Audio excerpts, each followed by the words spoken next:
Je m'appelle Ilias Hermenidis, je suis grec, mais j'ai grandi à la fois à Istanbul et à Athènes. Et j'ai commencé la parfumerie très tôt. À l'âge de 16 ans, je savais que je voulais devenir parfumeur. J'ai passé 2 ans à Genève, 8 ans ensuite à Paris et 25 ans à New York. Donc ma vie, c'est vraiment entre Paris et New York.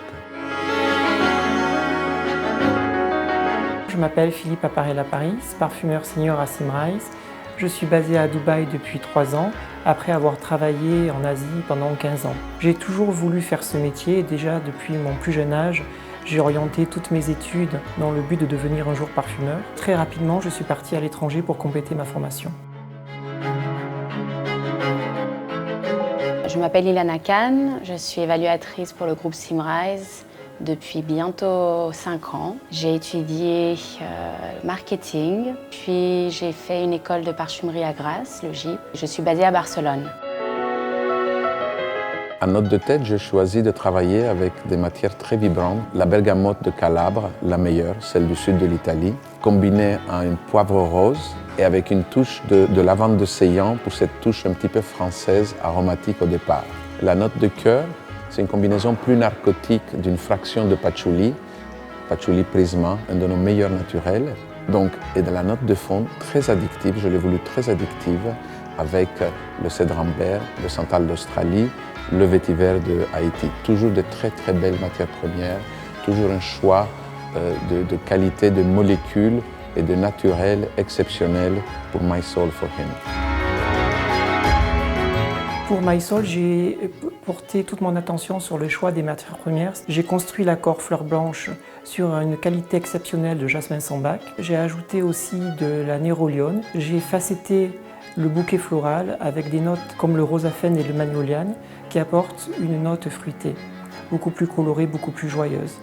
On a ajouté une note aussi plus addictive avec une touche de cannelle qui vient de notre programme de matières premières renouvelables à Madagascar. Et enfin, pour coller au brief, nous avons sophistiqué la note avec l'ajout de notes boisées patchouli qui proviennent de Sulawesi. Le briefing initial mentionnait un parfum, un grand floral, intemporel, qui soit l'essence même de la féminité. Le projet mentionnait des codes couleurs tels que le vert émeraude, le noir, le doré, des textures veloutées, des textures qui évoquent un certain glamour, une élégance. Et afin de recréer tout cet univers, j'ai tout de suite pensé à un accord de fleurs blanches pour évoquer vraiment l'essence même de la féminité, mais qui soit également avec beaucoup de caractère, avec de l'opulence, qui soit luxurieux.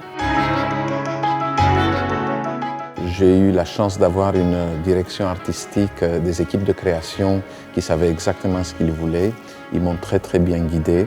On a fait bien entendu beaucoup de modifications, beaucoup de va-et-vient entre Valencia et Paris, mais le résultat final plaisait à la fois à nos équipes de création et aux équipes du client, donc c'est fut un processus très harmonieux. Je n'ai pas pensé à une femme en particulier pour ce parfum.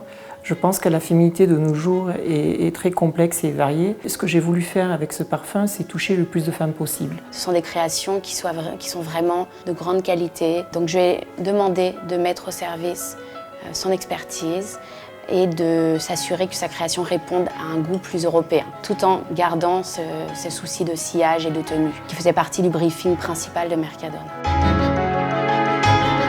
Je pense que l'art est lié au rêve et en fait on a besoin de la science pour réaliser ce rêve. Il est vrai que l'Espagne et le Portugal aiment particulièrement les parfums de caractère et qui soient impactants dès les notes de tête. Dans la création en parfumerie, on traduit des émotions, donc on met beaucoup de soi-même.